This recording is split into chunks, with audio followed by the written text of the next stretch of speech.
नमस्कार। India speaks daily में आपका स्वागत है। मैं हूं संदीप देव।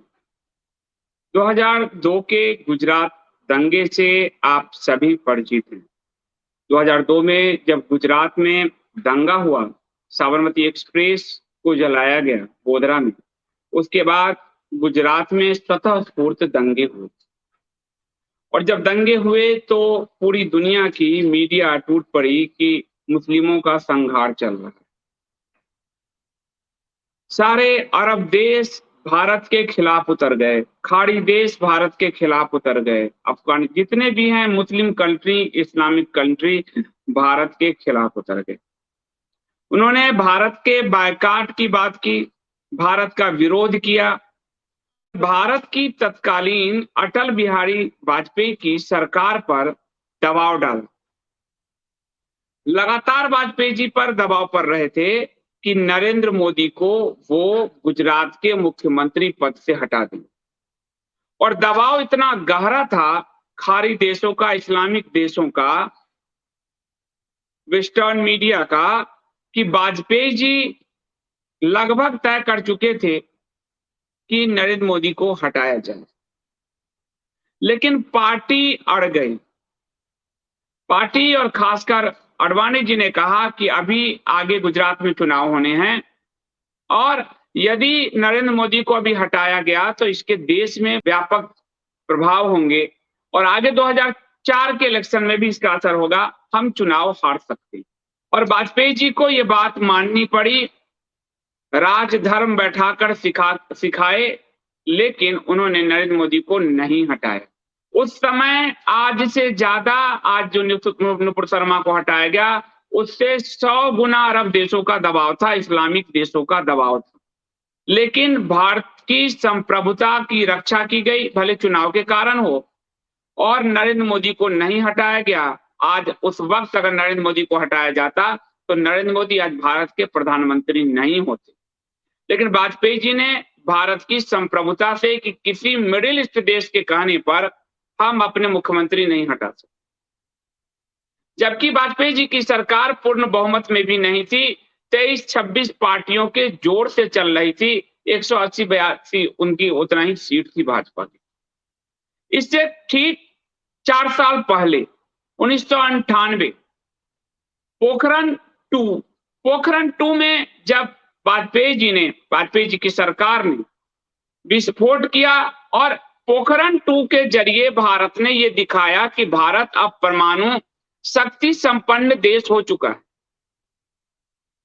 और भारत अब किसी से नहीं डरेगा। उस समय बिल क्लिंटन था अमेरिका का राष्ट्रपति। पूरा पश्चिमी देश भारत के खिलाफ उतर गया और भारत पर बैन लगा दिया गया। धमकी नहीं दी गई आज की तरह, बैन इंपोज्ड कर दिया गया।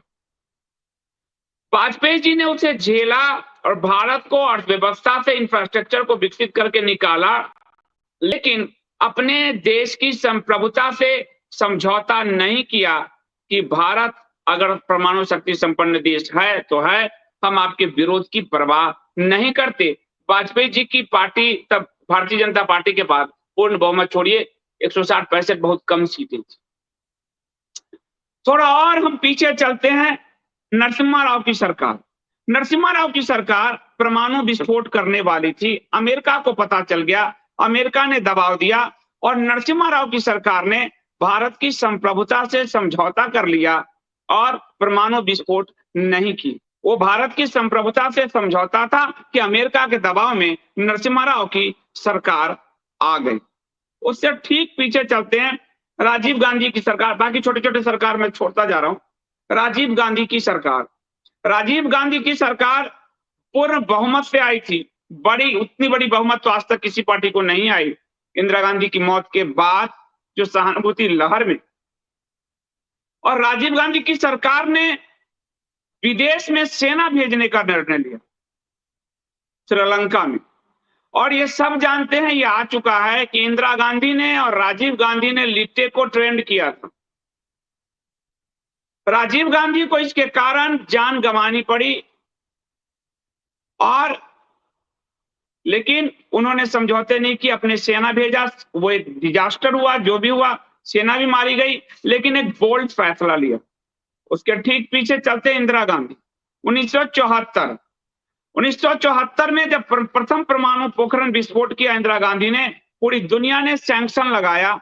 उस समय तो भारत इतना मजबूत भी नहीं था, इतना वर्ल्ड लीडर वाली छवि भी नहीं थी, लेकिन इंदिरा गांधी ने कहा कि हम अपनी सुरक्षा से समझौता नहीं करेंगे। अमेरिका के साथ तनातनी की स्थिति बन गई, जबरदस्त स्थिति बन गई, लेकिन भारत ने अपनी संप्रभुता से समझौता नहीं किया। उससे ठीक पहले 1971 में पाकिस्तान पर जब भारत, खासकर बांग्लादेश वाले हिस्से पर शरणार्थियों की समस्या जब भारत की बढ़ रही थी और इंदिरा गांधी अमेरिका गई थी, इंदिरा गांधी का बड़ा अपमान किया गया। भारत की प्रधानमंत्री थी, 40-45 मिनट बैठाया गया और उनको बहुत अभद्र भाषा का प्रयोग किया। इंदिरा गांधी ने 71 में अमेरिका तो जहाज का बेड़ा भेज रहा था सारे, और इस्लामिक कंट्री पाकिस्तान के पक्ष में खड़े थे। इंदिरा गांधी ने बांग्लादेश पर डिसीजन ले लिया और पाकिस्तान के 2 टुकड़े कर दिए। और इंदिरा गांधी ने अमेरिका को सबक सिखाते हुए वियतनाम पर कहा कि वियतनाम युद्ध में वियतनाम की जनता के साथ भारत खड़ी है अमेरिका से वापस आते ही, और अमेरिका पागल हो गया। और हम देखते हैं कि इसी दौरान कब कब संप्रभुता से समझौते हुए, कब कब संप्रभुता से समझौते नहीं हुए। आज जो नरेंद्र मोदी जी के समक्ष एक विकट स्थिति आई, अरब कंट्री विरोध कर रहे हैं पैगंबर मोहम्मद पर कुछ बोलने के कारण, उनके प्रवक्ता के। यदि वाजपेयी जी इसी तरह अरब कंट्री के दबाव में आते तो नरेंद्र मोदी प्राइम मिनिस्टर तो आज नहीं बन पाते। वाजपेयी ने कम बहुमत होते हुए भी संप्रभुता से समझौते नहीं किए, और भारत की यह सरकार संप्रभुता से तीसरी बार समझौते कर चुकी 8 साल में। नरसिम्हा राव ने 1 बार किया था, इस सरकार ने 3 बार समझौते किए 8 साल में। समझौता नंबर 1, जब वो सीए लेकर आई और जब पूरा सीए में पूरा पश्चिमी देश और इस्लामिक कंट्री पूरा उतर गया, यहां दंग शाहीन बाग उतर गया, सरकार के हाथ पांव सूज गए। मजबूत सरकार 56 इंच की सरकार ने आज तक सीए पर बांग्लादेश, पाकिस्तान, अफगानिस्तान में सताए गए हिंदू, बौद्ध, जैन, सिखों, ईसाइयों के लिए नियमावली नहीं बनाई। उनके डर के मारे भारत की संप्रभुता को पहली बार रौंदा गया।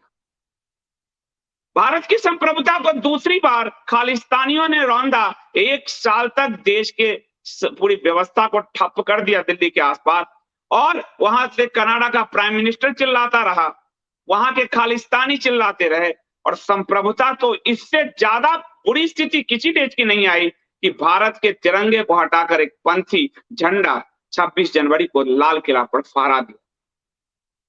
और उससे भी बुरी स्थिति तब आई जब भारत के प्रधानमंत्री नरेंद्र मोदी को 20 मिनट तक बंधक बनाकर रखा। इस लोकतंत्र, दुनिया के सबसे बड़े लोकतंत्र में दूसरी बार भारत की संप्रभुता को रौंदा गया, कुचला। और आज एक छोटे से कतर में भारत की संप्रभुता को ताड़ ताड़ कर दिया।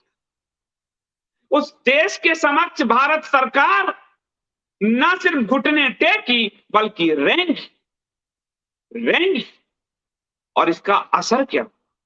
कतर एक आतंकवादी मुल्क है, उसके सामने घुटने टेकी, और इसका असर यह हुआ कि तालिबान भी आज हमें नसीहत दे रहा। तो मैं आज आपको बताऊंगा कि किस तरह केवल व्यापार दिखाकर कि हमारे अरब से रिश्ते हैं, तेल खरीद रहे हैं, कहते हैं किसी व्यापारी मानसिकता के व्यक्ति को यदि बड़े पोस्ट पे बैठा दिया जाए तो वो हमेशा 2 दूनी 4 के फेरा में रह जाता है, राष्ट्र पीछे छूट जाता है। और ये गांधी के रूप में हम देख चुके हैं, 2 दूनी 4 करते रहे। ये पटेल के रूप में हम देख चुके, चुनाव जीतकर भी पटेल गांधी के कारण पीछे हट गए, और नेहरू जैसे को बैठना पड़ गया, 2 दूनी 4 करते रह गए। ये मोरारजी के रूप में देख चुके, जो देश के वित्त मंत्री रह चुके, प्राइम मिनिस्टर बने, तो 2 दूनी 4 के फेर में पूरे रॉ को खत्म करवा दिया पाकिस्तान को सूचना देकर, और आज वो देख रहे हैं। और ये मुझे दुख है कि गुजरात की जो जनता इतना बहुमत से इन नेताओं को प्यार करके गुजरात की जनता ने सर माथे पे बैठाया, लेकिन भारत के राजनीति में जो 4-5 ऐसे नेता है जिन्होंने भारत को बार बार विभाजन दिया, संप्रभुता को रौंदा, वो सब गुजरात से आ, क्योंकि उनके अंदर बिजनेस माइंड, पॉलिटिकल माइंड से ज्यादा बिजनेस माइंड है। गांधी बिजनेस माइंड के साथ काम करते थे, मोरारजी बिजनेस माइंड के साथ काम करते थे, सरदार पटेल ने भी बिजनेस माइंड के साथ काम किया, और इसीलिए वो गांधी की बात उन्होंने सुन लिया, नहीं तो आज वो देश के प्रथम प्रधानमंत्री होते और देश का इतिहास कुछ और ही बड़ा होता, कश्मीर की समस्या नहीं होती। और यहां भी बिजनेस माइंड, बिजनेस देखे जा रहे हैं, और मास्टर स्ट्रोकवादी और सरकारी हिंदू आपको बिजनेस समझा रहे हैं। मैं आपको बिजनेस भी समझाऊंगा कि देश की संप्रभुता के आगे बिजनेस कुछ नहीं होता। राणा प्रताप इसी देश में घास खाकर इतिहास बनाते हैं, मान सिंह नेपथ्य में धकेल दिए जाते हैं।